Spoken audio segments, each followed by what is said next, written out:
இந்த சாப்டர்ல இதான் இம்பார்ட்டன்ட். ஸ்பெஷல் டெரிவேட்டிவ்ஸ்னா என்னன்னா இது உங்களுக்கு வெக்டர் கால்குலஸ்லயும் ஆக்சுவலா வரும்.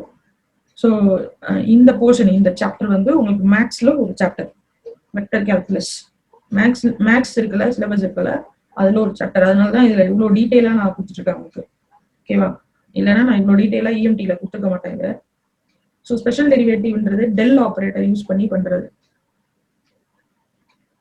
டெல் ஆப்ரேட்டர் அப்படின்றதா என்னன்னா dou by dou x of ax vector, dou by dou y of ay vector, dou by dou z of az vector. இந்த dou இதெல்லாம் என்ன ரெப்ரசென்ட் பண்ணுது? Partial derivative.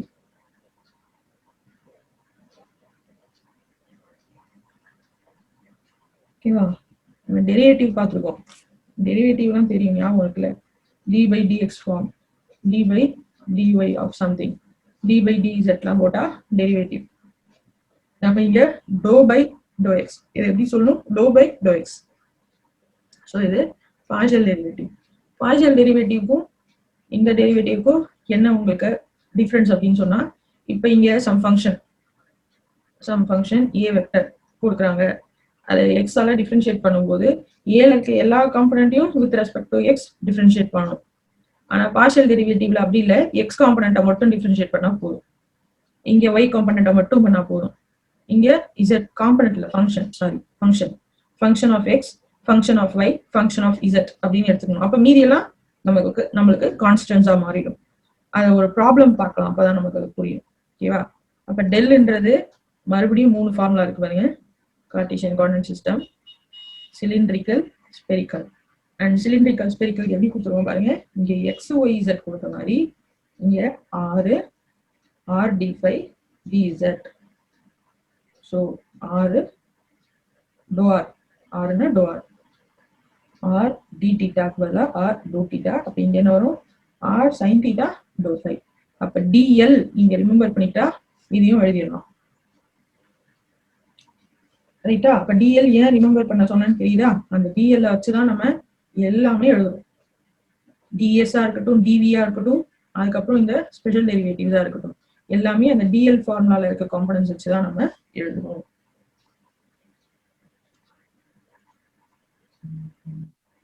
ஸ்பெஷல் டெரிவேட்டிவ்ஸ்ல ஃபர்ஸ்ட் நம்ம பார்க்கிறது கிரேடியன்ட். ஸ்பெஷல் டெரிவேட்டிவ்ஸ் வரைக்கும் இன்னைக்கு முடிச்சிடலாம். ப்ராப்ளம்ஸ் போடலன்னா கூட அட்லீஸ்ட் என்னென்னு பார்த்து முடிச்சிடலாம். So gradient of a scalar field,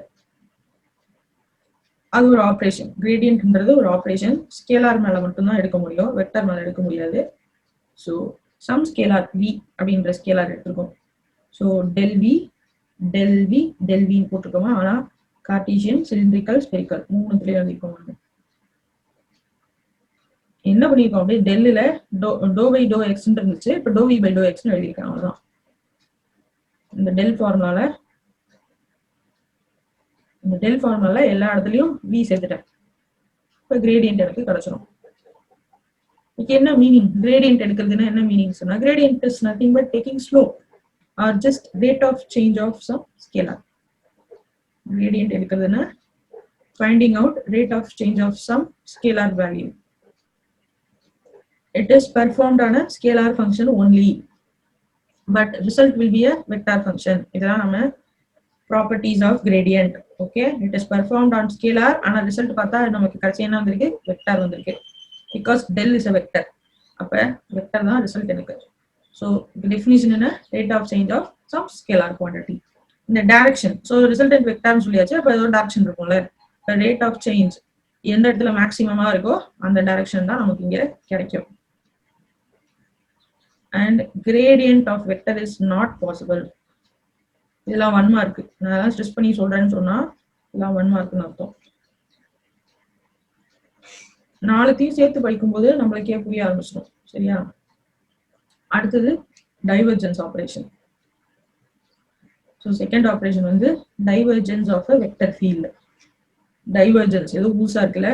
இப்போ நேம் இந்த டைவர்ஜென்ஸ்ன்றதுக்கு மீனிங் என்னன்னு சொன்னா, சம்திங் இஸ் ஃப்ளோயிங் அவுட்வர்ட்ஸ்னு அர்த்தம். டைவர்ஜ் ஆகுது அப்படின்னு அர்த்தம். So net outward flux of some field a vector. இப்போ ஒரு சார்ஜ் எனக்கு இருக்கு அப்படின்னு சொன்னா, இந்த சார்ஜ்ல இருந்து எனக்கு ஃபீல்டு இப்படி பரவி இருக்கும். அப்ப இங்க என்ன சொல்றேன் நானு, என்னோட ஃபீல்டு டைவர்ஜிங் ஃபீல்டா இருக்குன்னு சொல்றேன். எல்லா இடத்துலயும் எனக்கு ஃபீல்டு ஸ்ப்ரெட் ஆகி தான் இருக்கணும்னு அவசியம் கிடையாது. எப்ப ஸ்ப்ரெட் ஆயிருக்கும்னா லெஸ் சார்ஜா இருக்கும்போது ஸ்ப்ரெட் ஆகிருக்கும். இதே மைனஸ் சார்ஜா இருந்துச்சுன்னா கன்வெர்ஜ் ஆகும். அந்த மாதிரி இருந்தா கன்வர்ஜென்ஸ் சொல்லுவேன். ஸோ என்னோட சார்ஜ் லெஸ் சார்ஜா இருந்தா ஃபீல்டு வெளியே போற மாதிரி இருக்கும். என்னோட சார்ஜ் மைனஸ் சார்ஜா இருந்தா ஃபீல்டு உள்ள வர மாதிரி இருக்கும். அப்ப கன்வர்ஜென்ஸ் சொல்லுவேன். அப்படி இல்லைன்னா நெகட்டிவ் டைவர்ஜென்ஸ் அப்படின்னு சொல்லுவேன். ஓகேவா? ஸோ சோர்ஸ்ல இருந்து அப்படின்னா ஃபீல்டு வெளியே போகும். சிங்கா இருந்தா ஃபீல்டு உள்ள வரும். அப்ப இதுக்கு ஒரு சிம்பிள் ஏதோ இருக்குல்ல, அதுதான் div A vector. So it is performed on a vector because இதுக்கு direction இருக்கு. நான் பார்க்கும்போதே எனக்கு direction தெரியுது. But it is performed on a vector and it is denoted as dot. div A அப்படின்னு சொன்னா del dot A ன்னு அர்த்தம். Okay, del dot A இது வந்து definition. Outward flow of flux per unit volume. So flux வெளில flow ஆகுது per unit volume. It is applied on a vector, not on a scalar. Divergence scalar கேட்கவே முடியாது. இதெல்லாம் important points. Properties நமக்கு தெரிஞ்சிருக்கணும். Resultant will be a scalar. So எப்படின்னு பாருங்க. div அப்படின்னு சொன்னா டாட் ப்ராடக்ட்னு சொல்லிட்டோமா, அப்ப டெல்டாக்கு நமக்கு dou by dou x of ax vector அப்படின்னு வரும். dou by dou y of ay vectorன்னு வரும். ஞாபகம் இங்க பார்ப்போம். இதான் டெல்டா. a vector எப்படி எழுதும்? any a vector is written as ax vector plus ay vector plus az vector. அப்ப இதுக்கும் டாட் ப்ராடக்ட் எடுக்கணும். இப்ப வெக்டரோட பேசிக்ஸை ஞாபகப்படுத்திக்கோங்க. டாட் ப்ராடக்ட் எடுக்கும்போது எப்படி எடுப்போம்? எக்ஸ் காம்பனண்ட்டுக்கு மட்டும் தனித்தனியா எடுப்போம். ஸோ இதுவும் எக்ஸ் காம்பனண்ட். அப்ப doh by doh x of A x. அடுத்தது ஒய் காம்பனண்ட்டுக்கு மட்டும் எடுக்கணும். So doh by doh y of A y multiply பண்ணுவோம், அவ்வளவுதான். Doh by doh y into A y. So doh by doh y of ஏஒய்னு வரும். அடுத்தது z component. Just multiply these two z component. இப்ப போயிட்டு உங்க ஃபார்முலா பாருங்க, டைவர்ஜென்ஸோட ஃபார்முலா. ஸோ ஆல்ரெடி நமக்கு பேசிக்ஸ் ஆஃப் வெக்டர்ல என்ன தெரியும்? ரெண்டு வெக்டருக்கு டாட் ப்ராடக்ட் எடுத்தா ரிசல்டன்ட் எனக்கு ஸ்கேலார். அப்ப இங்கேயும் இது ஒரு வெக்டர், இது ஒரு வெக்டர். டாட் ப்ராடக்ட் எடுக்கிறேன், ரிசல்டன்ட் இஸ் அ ஸ்கேலார். ஏன்னா எனக்கு யூனிட் வெக்டர்ஸ் இங்க வரல. Okay, so resultant of divergence is a scalar. 3 coordinate சிஸ்டம்க்கும் கொடுத்துருக்கோம்.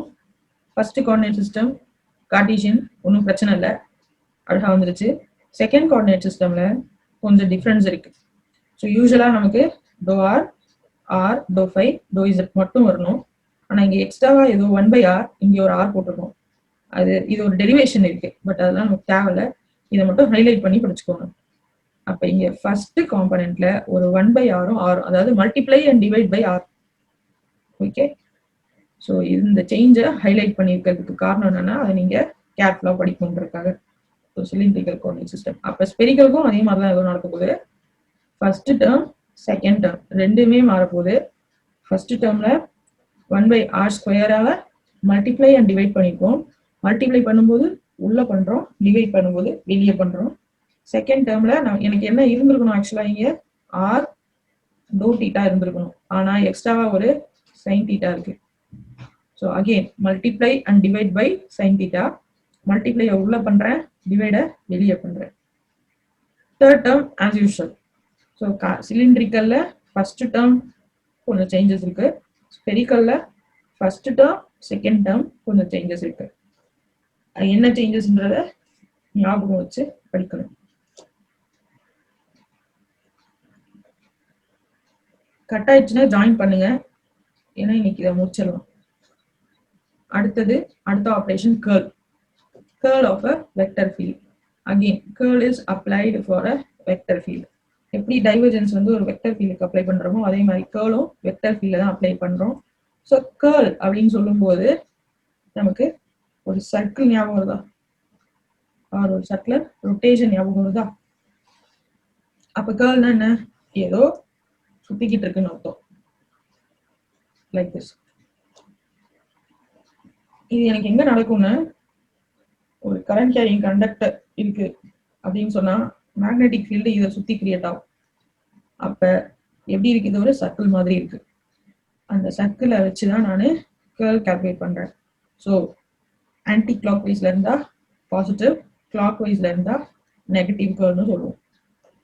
And girl is represented as del cross A, cross product of delta with any vector A. Okay, as per definition, so it is something rotating. அப்ப இது ஒரு சர்க்கம்.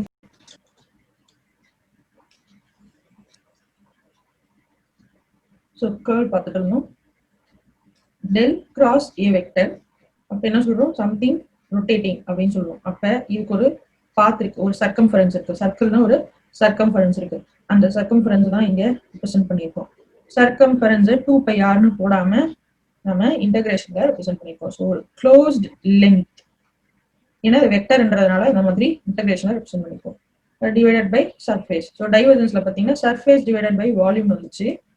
கேர்ள்ல பாத்தீங்கன்னா length divided by சர்ஃபேஸ்னு வரும். இதுக்கெல்லாம் என்ன சம்பந்தம்ன்றது பின்னாடி பார்க்கலாம். இப்போ ஜஸ்ட் அதை வந்து தெரிஞ்சுக்கோங்க. அப்ப it is again applied on vector only, not valid for scalar. Cross product, dot product ரெண்டுமே வெக்டர் மேலதான் எடுக்க முடியும். அப்ப டைவர்ஜன்ஸும் கர்லும் ரெண்டுமே வெக்டர் மேலதான் எடுக்க முடியும், ஒரு ஸ்கேலார் மேல எடுக்க முடியாது. And resultant is a vector. Okay, அப்ப இப்போ பேசிக்ஸ் ஞாபகப்படுத்திக்கோங்க.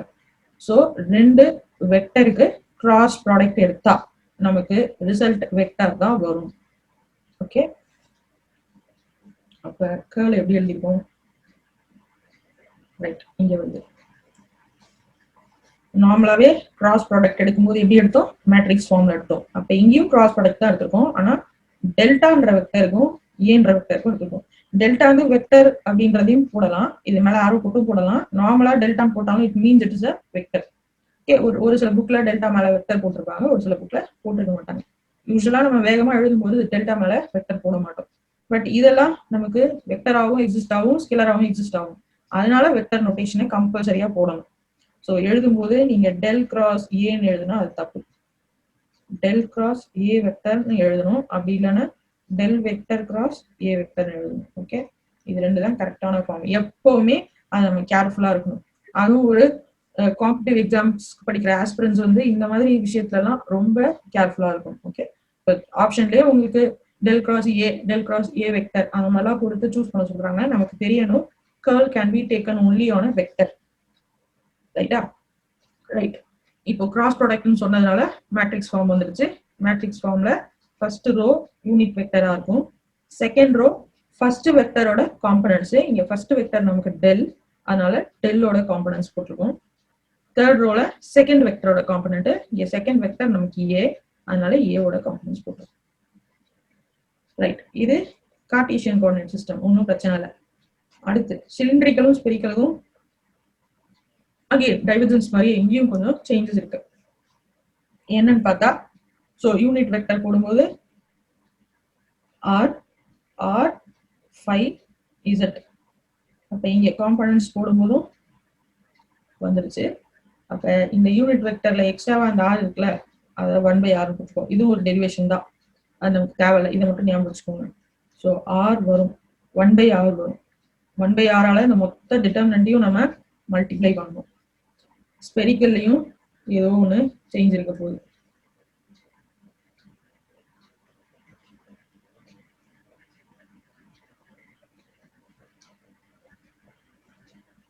அப்ப 1/r² sin θ.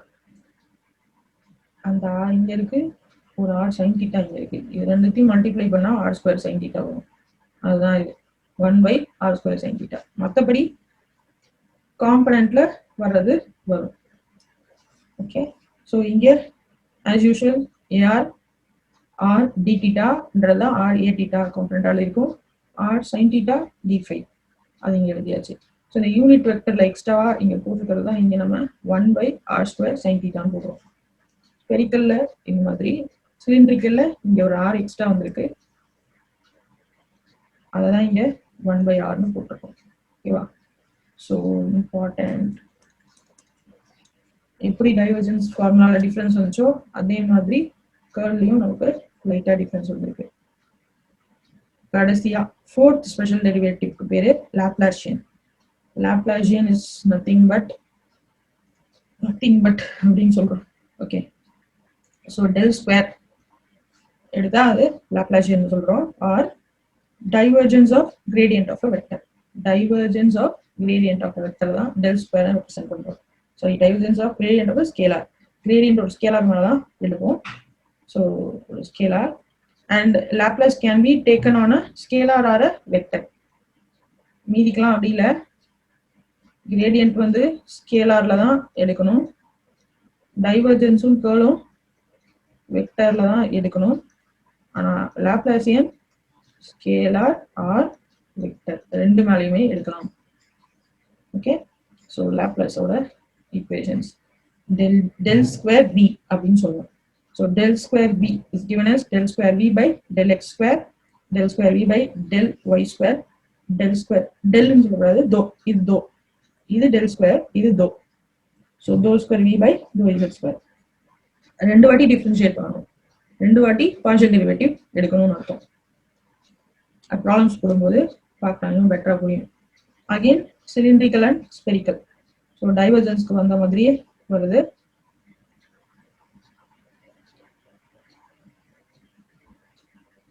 டெரிவேட்டிவ் உள்ளார போட்டுருக்கோம். ஓகே, உள்ளார ஒரு ஆர் வெளியே ஒரு ஆர். அப்ப இங்க ஸ்பெரிக்கல்ல ஆர் ஸ்கொயர் இல்லையா? ஆனா இதுக்கும் டைவர்ஜென்ஸ் ஃபார்முலாவுக்கும் என்ன வித்தியாசம்? அங்க ஆர் வின்னு போட்டோம், ஆர் ஏ வெக்டர்னு போட்டோம். இங்க ஆனா ஒரு டெரிவேட்டிவ் எடுத்துட்டோம். ஃபர்ஸ்ட் டெரிவேட்டிவ் உள்ளார வருது, ஓகே, செகண்ட் டெரிவேட்டிவ் வெளியே வருது. இந்த ரெண்டுமே டபுள் டெரிவேட்டிவ், அவ்வளவுதான். Doh square v by r square doh five square. So யூஸ்வலா இங்க என்ன வரணும்? ஆர் டோ ஃபைவ்னு வரணும், அதுக்கு ஸ்கொயர் எடுத்துப்போம். அதனால r square doh five square, இங்க டோ இஸ் ஸ்கொயர். இங்க பாருங்க, ஸோ ஃபர்ஸ்ட் டேர்ம்ல ஆர் ஸ்கொயர், செகண்ட் டேர்ம்ல எக்ஸ்ட்ரா என்ன வரும்? சைன் தீட்டா வரும். யூஸ்வல் டேர்ம் என்ன? ஆர் டோ தீட்டா, அது ஸ்கொயர் எடுத்தா ஆர் ஸ்கொயர் தனியா வெளில வந்துருச்சு. டோ தீட்டா இங்க ஒரு டோ தீட்டா இருக்கு, இங்க ஒரு டோ தீட்டா இருக்கு. ஸோ இது ஃபர்ஸ்ட் பிராக்கெட் குள்ள இருக்கிறது தான் ஃபர்ஸ்ட் டெரிவேட்டிவ், வெளியே இருக்கிறது செகண்ட் டெரிவேட்டிவ். இதுவும் ஒன்னா நம்ம doh square v by doh five square எடுத்தாலும் காலம் போடும்போது ஃபர்ஸ்ட் ஒரு வாட்டி டிஃபரன்ஷியேட் பண்ணிட்டு அப்புறம் செகண்ட் டைம் டிஃபரன்ஷியேட் பண்ணுவோம். ஓகேவா? ஸோ இது ஆஸ் யூஸ்வல். ஆர் இங்க என்ன வந்திருக்கணும்? நமக்கு r sine theta doh five எடுக்கணும், ஃபுல் ஸ்கொயர் எடுக்கணும். அதனால r square sine square theta doh five ஸ்கொயர்னு வந்துச்சு. ரைட்டா? இங்க வந்துட்டு டோ ஆர் ஸ்கொயர் எடுக்கணும். ஸோ ஒரு டோர் இங்கே, ஒரு டோர் இங்க இருக்கு. அப்ப இப்ப என்ன படிச்சிருக்கீங்கன்னா 4 ஸ்பெஷல் டெரிவேட்டிவ், 3 ஃபார்முலா, 12 ஃபார்முலா. சும்மா படிச்சுக்கிட்டே இருந்தா அந்த 12 ஃபார்முலா நமக்கு வராது, எழுதி பார்த்தா தான் வரும். ஸோ இந்த 12 ஃபார்முலா எழுதணும்னா you have to remember dl for Cartesian, cylindrical, spherical. Dl remember பண்ணிட்டா அதுல இருந்து you can write gradient, divergence, curl, Laplacian. எழுதும்போது எப்படி எழுதிருக்கேன் பாருங்க. கிரேடியன்ட்டுக்கு பக்கத்துல ஒரு ஸ்கேலார் போட்டிருக்கேன், டைவர்ஜென்ஸ் கர்ல் பக்கத்துல வெக்டார் போட்டிருக்கேன், லாப்லாஸ் பக்கத்துல ஒரு ஸ்கேலார் போட்டிருக்கேன். It can be also a vector. Okay, so 4 into 3 12 formula படிச்சே ஆகணும். வேற என்ன அதுல கொஸ்டின்ஸ் கேட்பாங்க அப்படின்னா, ஒரு 3 1 மார்க் இருக்கு. என்னன்னா, what is a solenoidal or divergenceless field when div of a vector is 0? diveனாலே divergence, அந்த divergence 0 ஆயிடுச்சுன்னா divergenceless field, or it's called as a solenoidal field. It can be neither a source nor a sink. ஓகேவா? அது ஒரு ஸ்டாட்டிக்கா இருக்குன்னு அர்த்தம். டைவர்ஜும் ஆகல, கன்வர்ஜும் ஆகலன்னு அர்த்தம். So இது இம்பார்ட்டன்ட் ஒரு 1 mark. What is a solenoidal field? அடுத்தது இங்க irrotational field. So when curl of a vector is 0, curl of a vector 0 அப்படின்னா இந்த மாதிரி ஒரு ஃபீல்டே இல்லைன்னு அர்த்தம். ஓகே, இந்த மாதிரி ரொட்டேட் ஆகிற ஒரு ஃபீல்டே இல்லைன்னு அர்த்தம். ஸோ இட் இஸ் அ நான் கேர்லிங் ஃபீல்ட் ஆர் இர்ரொட்டேஷனல், ரொட்டேட் ஆகலை. Again important 1 mark. Curl of a vector is 0. And finally, Laplacian of a vector is 0. அப்படின்னு சொன்னா ஹார்மோனிக் ஃபீல்டுன்னு சொல்லுவோம். ஹார்மோனிக்னா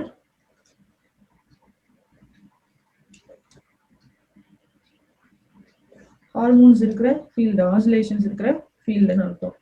okay, so this type of field is called as a harmonic field, அதாவது Laplacian 0 இருக்கிற field.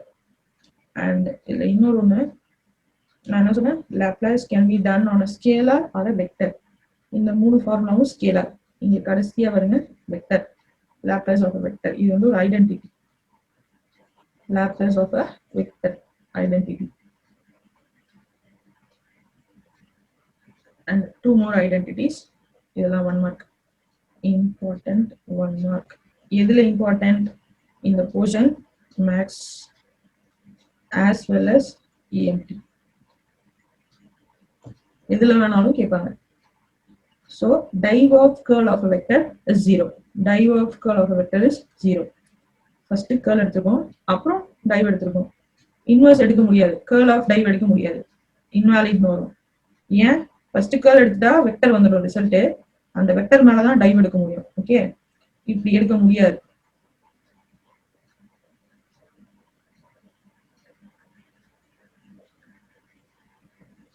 இந்த மாதிரி ஒண்ணு இல்லவே இல்லை, இன்வாலிட்.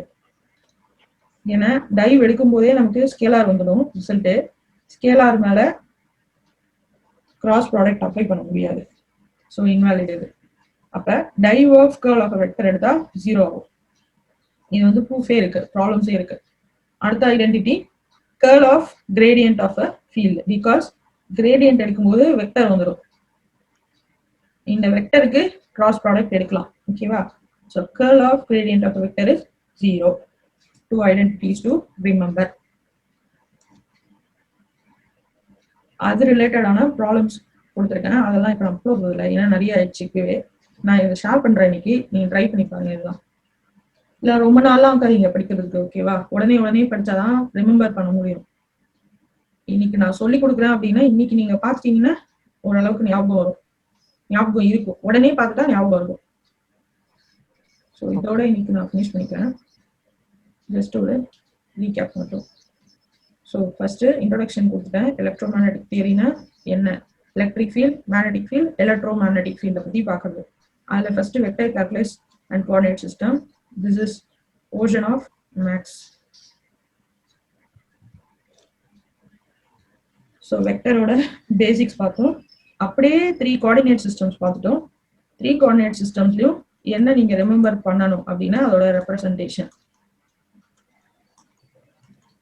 இதை ரிமெம்பர் பண்ணிக்கிட்டா அடுத்தது டிஎல் எழுதிடலாம். டிஎல் எழுதிட்டா டிஎஸ் டிவி எழுதிடலாம். அப்புறம் கடைசியா ஸ்பெஷல் டெரிவேட்டிவ்ஸ். ஸ்பெஷல் டெரிவேட்டிவ்ஸ்னா டெல் ஆப்ரேட்டர் யூஸ் பண்ணி பண்றது.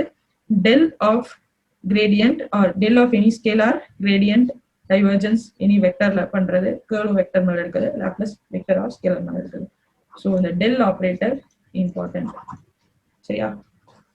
இந்த போர்ஷன்ல இருந்து இஎம்டி பொறுத்த வரைக்கும் ஒரு 1 மார்க் கண்டிப்பா வரும். அதாவது உங்களோட பார்ட் 3ல நான் சொல்றது, இபில பார்ட் 3ல 1 மார்க் கண்டிப்பா வரும். ஆனா மேத்ஸ்ல கண்டிப்பா ஒரு 3 கொஸ்டின்ஸ் ஆர் 2 கொஸ்டின்ஸ் வர்றதுக்கு சான்ஸ் இருக்கு. 2 to 3 கொஸ்டின்ஸ் வந்து இந்த பார்ட்ல வர்றதுக்கு சான்ஸ் இருக்கு.